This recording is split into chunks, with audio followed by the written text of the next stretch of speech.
ओ शांति। आज 29 सितंबर 2024 के महापुर की जो कि रिवाइज है 3 फरवरी 2002 मधुबन से अव्यक्त बाप दादा द्वारा। लक्ष्य और लक्षण को समान बना सर खजानों में संपन्न बनो। आज सर्व खजानों के मालिक अपने खजानों से संपन्न बच्चों को देख रहे। हर एक बच्चा सर्व खजानों से संपन्न, जो संपन्न होता है उनकी निशानी सदा प्राप्ति स्वरूप तृप्त आत्मा दिखाई देगी। सदा खुश नजर आएगी क्योंकि भरपूर है। तो हर एक अपने से पूछे कि हमारे पास कितने खजाने जमा हैं। यह अविनाशी खजाने अब भी प्राप्त हैं और भविष्य में अनेक जन्म साथ हैं। तो प्यारे मीठे बाबा से इस पुरुषोत्तम संगम युग पे जो हम खजाने जमा करते हैं तो उसका प्रत्यक्ष फल यहाँ पे भी मिलता है। और पूरा कल्प, वैसे बाबा 21 जन्मों की बात करते हैं उसमें तो हम 100% भरपूर रहते हैं, पर बाकी के द्वापर कलयुग में भी यानी 84 जन्मों तक ये खजाने हमेशा साथ रहते हैं। जितने ज्यादा खजाने इस वक्त जमा करेंगे उतना ही लंबे समय तक वो हमारे साथ हैं। तो बाबा कह रहे हैं अपने आप की चेकिंग करनी है। ये खजाने खत्म नहीं होने वाले हैं। सबसे पहला खजाना है ज्ञान का खजाना, क्योंकि हम जीवन जीना भूल चुके होते हैं, तब हम आत्मा दुखी हो गए होते हैं। बाबा से ये ज्ञान मिलता है। ये जीवन जीने की कला है, जो अगले पूरे कल्प के लिए फिर हम जीवन जीने की कला स- सीख जाते हैं। अगले 21 जन्मों तक तो बिल्कुल उस कला के स्वरूप में ही जीते 100%। पर फिर द्वापर आता है तो वो स्वरूप भूल जाते हैं। पर फिर भी जीवन जीने की कला धीरे धीरे धीरे धीरे कम होती चली जाती है और अंत तक बिल्कुल ही हम सिर्फ दुखी दुखी रह जाते हैं, जीवन जीना भूल ही जाते हैं। जिस ज्ञान के खजाने से इस समय भी आप सभी मुक्ति और जीवन मुक्ति का अनुभव कर रहे हो, जीवन में रहते, पुरानी दुनिया में रहते, तमोगुणी वायुमंडल में रहते, ज्ञान के खजाने के आधार से इन सब वायुमंडल वाइब्रेशन से न्यारे मुक्त हो। कमल पुष्प समान न्यारे मुक्त आत्माएं दुख से, चिंताओं से, अशांति से मुक्त हो। जीवन में रहते बुराइयों के बंधनों से मुक्त हो। व्यर्थ संकल्पों के तूफान से मुक्त हो। है मुक्त? बाबा पूछ रहे हैं। सभी हाथ हिला रहे हैं। जैसे बाबा ने इतने 4 बाण बताए, तो आत्मा पुरुषोत्तम संगम युग पे बाबा की श्रीमत को धारण कर इन सब से मुक्त हो जाती है। तो यहीं पे संगम युग पे जीवन मुक्त अवस्था का अनुभव करती है।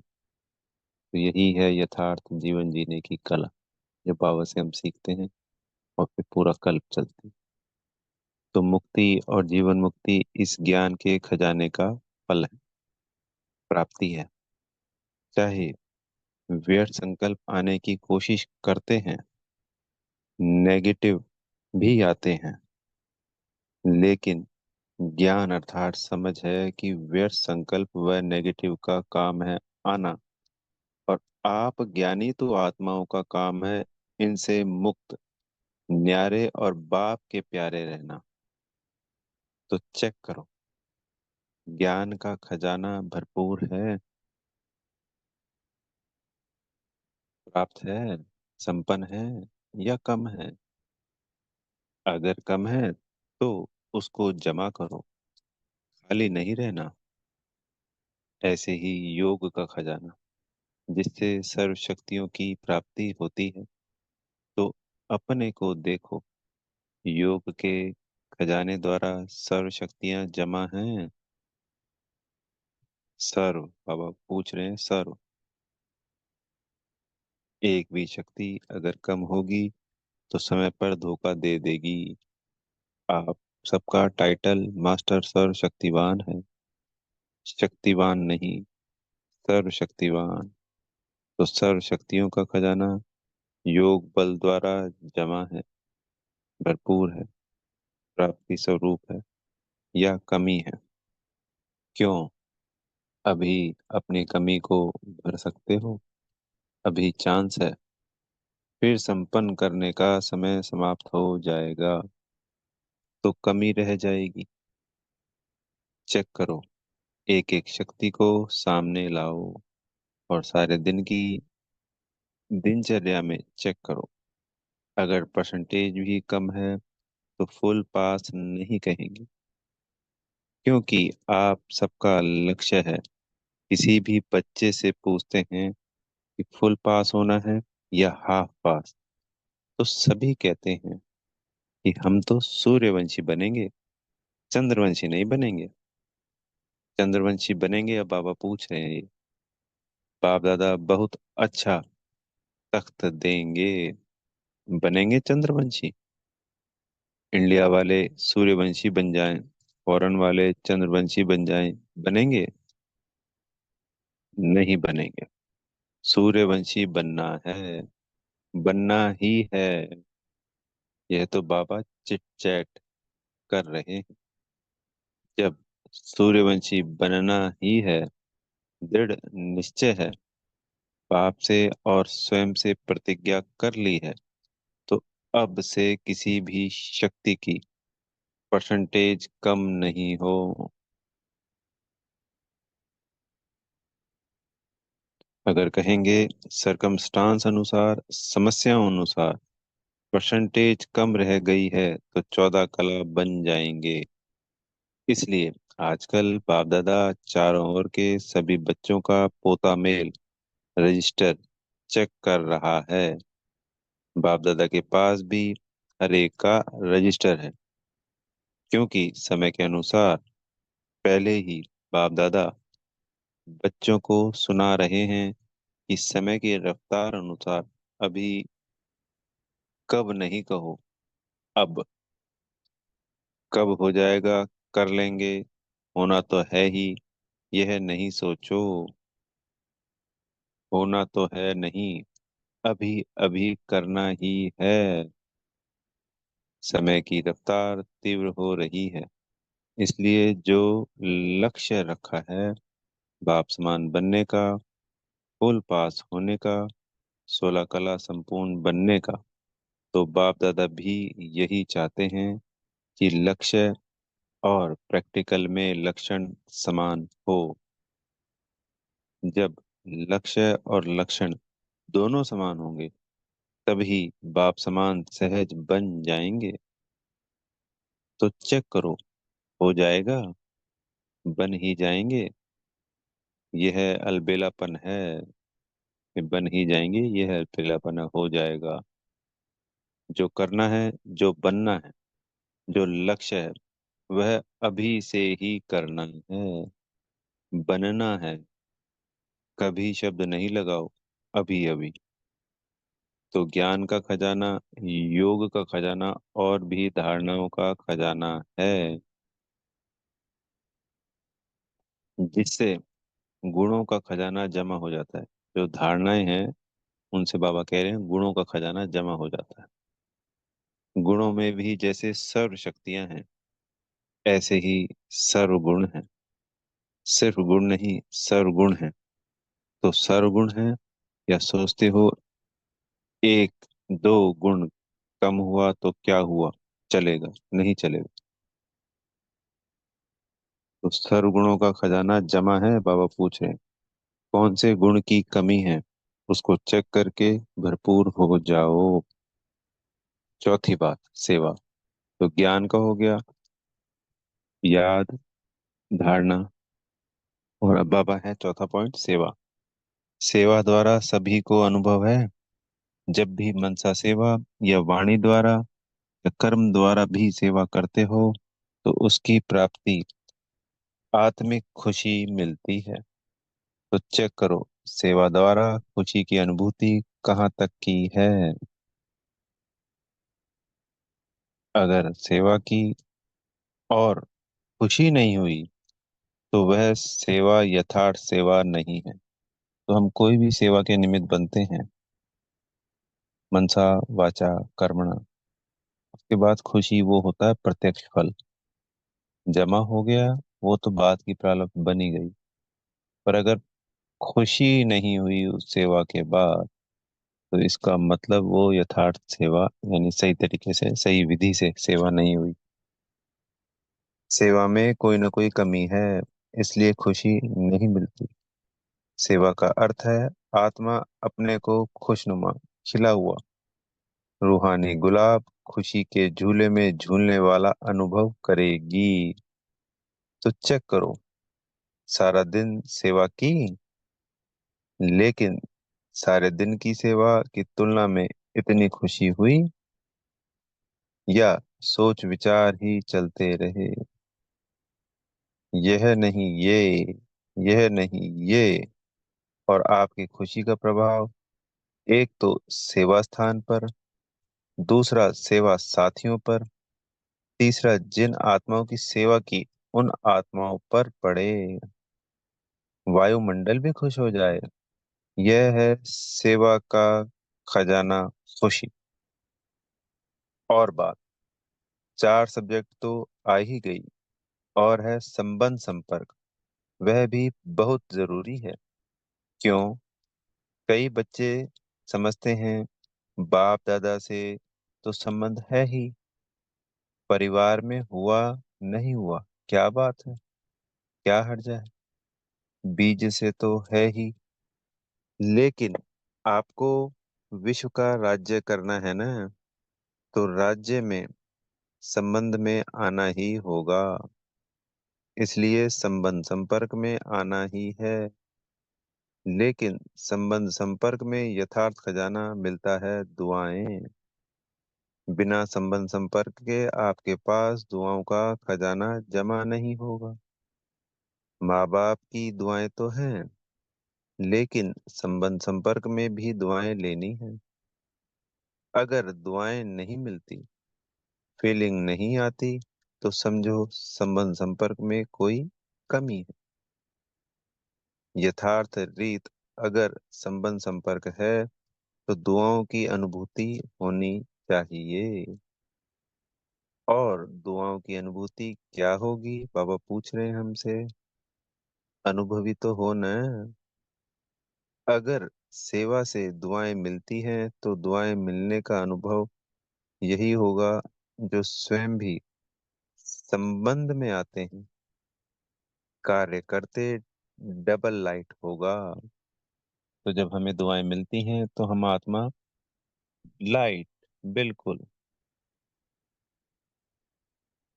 फरिश्ता समान अनुभव कर। जिनकी सेवा की संबंध संपर्क में आए, वह भी डबल लाइट फील करेगा, अनुभव करेगा कि यह संबंध में सदा हल्का अर्थात इजी है, भारी नहीं रहेगा। संबंध में आऊं नहीं आऊं, लेकिन दुआएं मिलने के कारण दोनों तरफ नियम प्रमाण ऐसा इजी भी नहीं।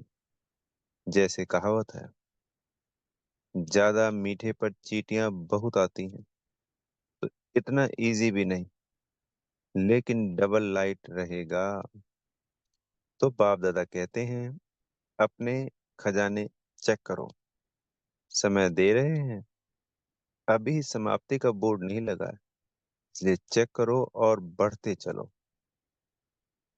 बाप दादा का बच्चों से प्यार है ना, तो बाप दादा समझते हैं कोई भी बच्चा पीछे नहीं रह जाए, हर एक बच्चा आगे से आगे जाए।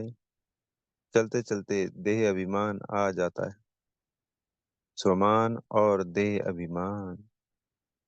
देह अभिमान का कारण है स्वमान में कमी हो जाती है।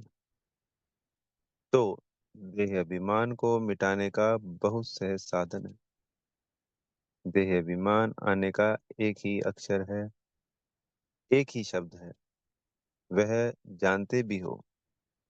देह अभिमान का एक शब्द कौन सा है? अच्छा, तो कितनी बारी मैं कहते हो? तो वो शब्द है मैं। सारे दिन में कितनी बारी मैं बोलते हो? कभी नोट किया है? अच्छा, एक दिन नोट करना। बार बार मैं शब्द तो आता ही है, लेकिन मैं कौन? पहला पाठ है, मैं कौन। जब देह अभिमान में मैं कहते हो, लेकिन वास्तव में मैं हूं कौन? आत्मा या देह? आत्मा ने देह धारण की और देह ने आत्मा धारण की। बाबा ये प्रश्न पूछ रहे हैं कि पहले जब हमारे पूरे दिन में अनेकों बार मुख से निकलता है मैं, तो हमारा अटेंशन अगर इस बात पे जाता है कि मैं आत्मा मन में बुद्धि में ये रहे, तो राइट है। पर हम पूरे दिन मैं कर रहे हैं और हमारा टेंशन नहीं है, तो वो हो गया देह की तरफ, तो वो देह अभिमान हो गया।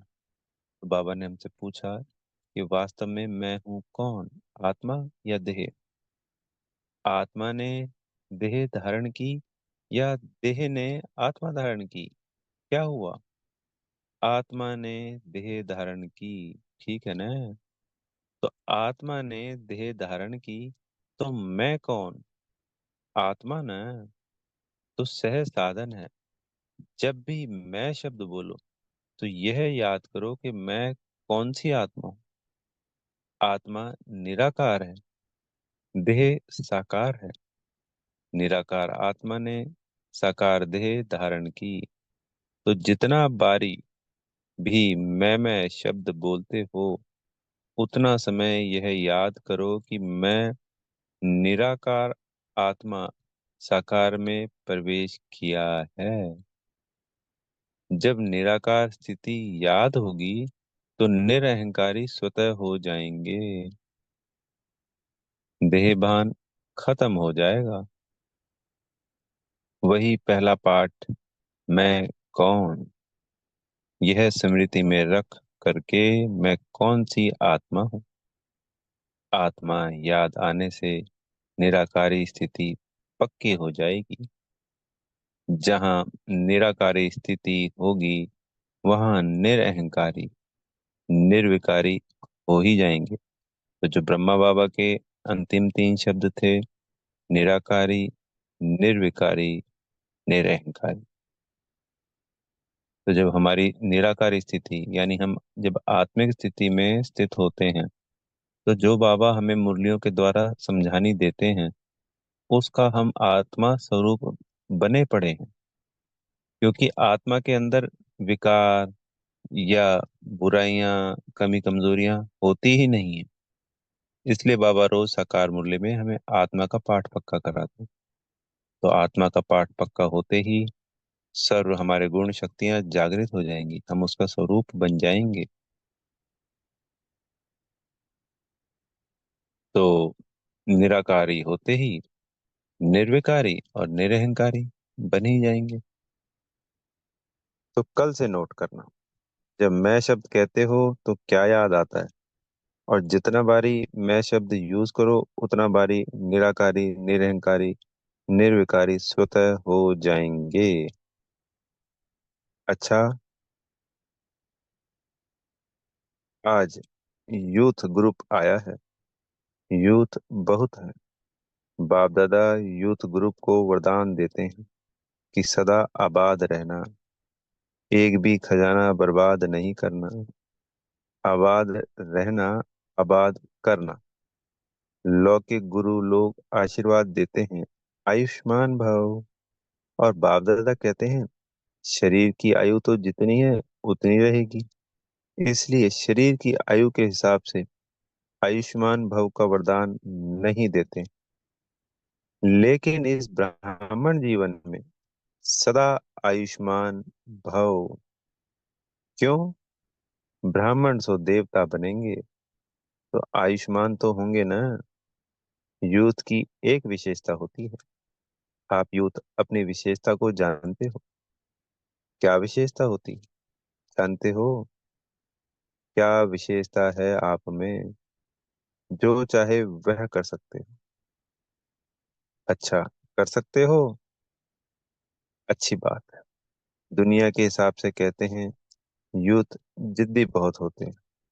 जो सोचेंगे वह करेंगे, दिखाएंगे। वह लोग उल्टा कहते हैं। लेकिन यह ब्राह्मण यूथ जिद्दी नहीं है, लेकिन अपनी प्रतिज्ञा पर पक्के रहने वाले हैं, हटने वाले नहीं हैं। ऐसे हो यूथ? हाथ उठाना तो बहुत सहज है। बाप दादा खुश हैं। हाथ उठाना यह भी हिम्मत है ना। लेकिन रोज अमृत वेले बाप से की हुई प्रतिज्ञा कि हम इस ब्राह्मण जीवन की प्राप्ति से, सेवा से कभी भी संकल्प में भी हटेंगे नहीं। इस हिम्मत को, प्रतिज्ञा को रोज दोहराओ। कौन सी प्रतिज्ञा? कि ये जो ब्राह्मण जीवन की प्राप्ति से और सेवा से कभी भी हटेंगे नहीं, संकल्प में भी। रोज दोहराओ और बार बार चेक करो कि हिम्मत जो रखी, संकल्प किया, वह प्रैक्टिकल में हो रहा है। गवर्नमेंट तो कहती है बस 2-4 लाख बन जाएं तो भी ठीक। बाप दादा कहते हैं एक ब्राह्मण यूथ एक एक लाख के समान है। कितने मजबूत हैं? देखो, ऐसे नहीं घर जाकर फिर लिख दो, बाबा माया आ गई, संस्कार आ गया, समस्या आ गई। समस्याओं के समाधान स्वरूप बनो। समस्याएं तो आएंगी, लेकिन अपने से पूछो, मैं कौन? समाधान स्वरूप हूँ या समस्या से हार खाने वाला हूँ? चेकिंग करनी है। तो ये सिर्फ सिर्फ यूथ के लिए नहीं है। मुरली हम सबके लिए होती है। हम सभी यूथ हैं, यानी आत्मा है। और हमें आत्मा को अपनी चेकिंग करनी है कि मैं समाधान स्वरूप हूँ या समस्या से हार खाने वाला। आप सबका टाइटल क्या है? विजयी रतन या हार खाने वाले रतन? विजयी रतन है। ब्राह्मण जन्म होते ही बाप दादा ने हर ब्राह्मण के मस्तक में विजय का तिलक अमर लगा दिया। तो अमर भव के वरदानी हो। अभी यह अपने से वायदा करो। ऐसे तो वायदा कहलाएंगे तो सब कर लेंगे, लेकिन अपने मन में अपने से वायदा करो। कभी भी संस्कार के वश नहीं होंगे। जो बाप के संस्कार वह मुझ ब्राह्मण आत्मा के संस्कार, जो द्वापर कलयुग के संस्कार हैं वह मेरे संस्कार नहीं। वो किसके हैं? वो तो रावण माया के हैं। आत्मा के संस्कार जो होते हैं वो सत्युगी संस्कार है।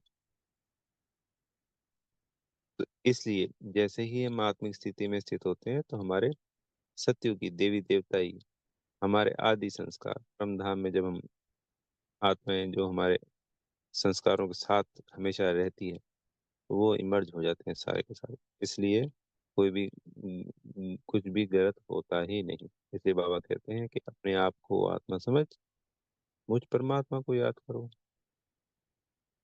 तो जो द्वापर कलयुग के संस्कार है वह मेरे संस्कार नहीं, क्योंकि बाप के संस्कार नहीं है। यह तमोगुणी संस्कार ब्राह्मणों के संस्कार हैं। बाबा पूछ रहे हैं कि यह तमोगुणी संस्कार ब्राह्मणों के संस्कार हैं? नहीं है ना। तो आप कौन हो? ब्राह्मण हो ना। बाप दादा को भी यूथ ग्रुप पर नाज है। देखो, दादियों को भी यूथ पर नाज है। दादी को प्यार है ना यूथ से। एक्स्ट्रा प्यार है। कुमार है, सुकुमार। कुमार नहीं, सुकुमार। एक एक कुमार विश्व के कुमारों का परिवर्तन कर दिखाने वाले। अच्छा, कुमारों को काम दें? बाबा पूछ रहे हैं। हिम्मत है? करना पड़ेगा। फिर कुमारियों से पूछा, कुमारियां करेंगी तो काम दे रहे हैं, ध्यान से सुनना। तो जो अगली सीजन होगी, अगली सीजन में कुमारों का ऐसा ही स्पेशल प्रोग्राम रखेंगे। लेकिन लेकिन भी है, ज्यादा काम नहीं देते हैं। एक एक कुमार 10-10 कुमारों का छोटा सा हाथ का कंगन तैयार करके लाना। हाथ में कंगन पड़ता है ना, ब्रह्मा बाप को सदैव हाथ में फूलों का कंगन डालते हैं। तो एक एक कुमार कच्चे कच्चे नहीं लाना, पक्के पक्के लाना। तो मधुबन में तो आए, फिर घर जाएं तो बदल जाएं नहीं। तो बाबा ने होमवर्क दिया कि अगले सीजन तक हर एक कुमार पक्का पक्का एक और कुमार 10-10 कुमार लाएगा, बदल नहीं जाना। ऐसे पक्के बना कर लाना जो बाप दादा देख देख कर कहे, वाह कुमार वाह, ऐसे तैयार हैं, करेंगे ऐसे। थोड़ा सोचो, ऐसे ही हाथ नहीं उठा लो, करना पड़ेगा, बनाना पड़ेगा। डबल फॉर्नर भी करेंगे। डबल फॉर्नर में कुमार हाथ उठाओ। तो आप भी 10 लाएंगे ना, फॉरनर भी लाएंगे, इंडिया वाले भी लाएंगे। फिर जो फर्स्ट क्लास क्वालिटी लाएंगे उनको इनाम देंगे। इनाम बढ़िया देंगे, घटिया नहीं देंगे। प्यार है ना कुमारों से। अगर गवर्नमेंट को ज्यादा में ज्यादा कुमार पॉजिटिव कर्म करने वाले मिल जाएं तो गवर्नमेंट कितना खुश होगी। अगर आप 10-10 कुमार लाएंगे तो सारा हॉल कुमारों से भरेंगे। फिर गवर्नमेंट को बुलाएंगे, देखो यह कुमार। लेकिन लाने पड़ेंगे, बनाने पड़ेंगे। अगर अपनी स्थिति, लक्ष्य और लक्षण को समान रखेंगे तो सेवा में सफलता होगी या नहीं होगी, यह संकल्प भी नहीं उठ सकता। हुई पड़ी है। यानी इसको समझिए, लाइन को बाबा ने ऊपर कहा कि जब अपनी स्थिति, लक्ष्य और लक्षण को समान रखेंगे तो सेवा में सफलता होगी या नहीं होगी, यह संकल्प भी नहीं उठ सकता। हुई पड़ी है। सिर्फ आपको निमित्त बनना पड़ेगा। यह प्रतिज्ञा सदा रिवाइज करते रहना। कमाल तो करनी ही है। अच्छा। मुरली के बीच अचानक बाप दादा के सामने दो कुमार स्टेज पर आ गए, जिन्हें हटाया गया। अच्छा, अभी खेल में खेल देखा। अभी बाप दादा कहते हैं, साक्षी होकर खेल देखा, एंजॉय किया। अभी एक सेकंड में एकदम देह से न्यारे, पावरफुल आत्मिक रूप में स्थित हो सकते हो। Full stop. बाप दादा ने बहुत पावरफुल ड्रिल कराई। अच्छा। अभी यही अभ्यास हर समय बीच बीच में करना चाहिए। अभी अभी कार्य में आए, अभी अभी कार्य से न्यारे, साकारी सो निराकारी स्थिति में स्थित हो जाएं। ऐसे ही यह भी एक अनुभव देखा। कोई समस्या भी आती है तो एक ही सेकंड में, तो ऐसे ही एक सेकंड में साक्षी दृष्टा बन समस्या को एक साइड सीन समझ, तूफान को एक तोहफा समझ, उसको पार करो। अभ्यास है ना। आगे चलकर तो ऐसे अभ्यास की बहुत आवश्यकता पड़ेगी। Full stop. क्वेश्चन मार्क नहीं। यह क्यों हुआ, यह कैसे हुआ, हो गया, फुल स्टॉप। और आगे फुल शक्तिशाली स्टेज पर स्थित हो जाओ, समस्या नीचे रह जाएगी। आप ऊंची स्टेज से समस्या रूपी साइट सीन को देखते रहेंगे। अच्छा।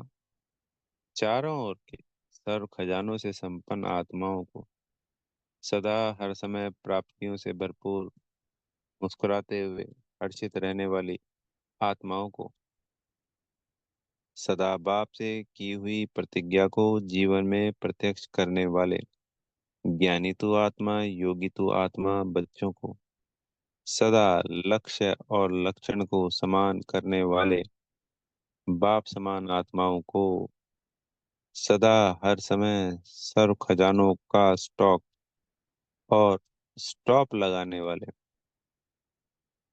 तीव्र पुरुषार्थी श्रेष्ठ आत्माओं को बाप दादा का याद प्यार, दिलाराम का दिल से याद प्यार और नमस्ते। हम रूहानी बच्चों की प्यारे मीठे रूहानी बाप दादाजी को याद प्यार, गुड मॉर्निंग और नमस्ते। सतगुरु जी से वरदान मिल रहा है। परिस्थितियों को शिक्षक समझ उनसे पाठ पढ़ने वाले अनुभवी मूर्त भव, कोई भी परिस्थिति में घबराने के बजाय थोड़े समय के लिए उससे शिक्षक समझो। परिस्थिति आपको विशेष दो शक्तियों के अनुभवी बनाती है, एक सहन शक्ति, दूसरा सामना करने की शक्ति। यह दोनों पाठ पढ़ लो तो अनुभवी बन जाएंगे। जब कहते हो हम तो ट्रस्टी है, मेरा कुछ नहीं, तो फिर परिस्थिति से घबराते क्यों हो? ट्रस्टी माना, सब कुछ बाप हवाले कर दिया, इसलिए जो होगा वह अच्छा ही होगा। इस स्मृति से सदा निश्चिंत समर्थ स्वरूप में रहो। स्लोगन है, जिनका मिजाज मीठा है वह भूल से भी किसी को दुख नहीं दे सकते। अच्छा, ओम शांति। बेहद का धन्यवाद प्यारे मीठे बाप दादाजी का।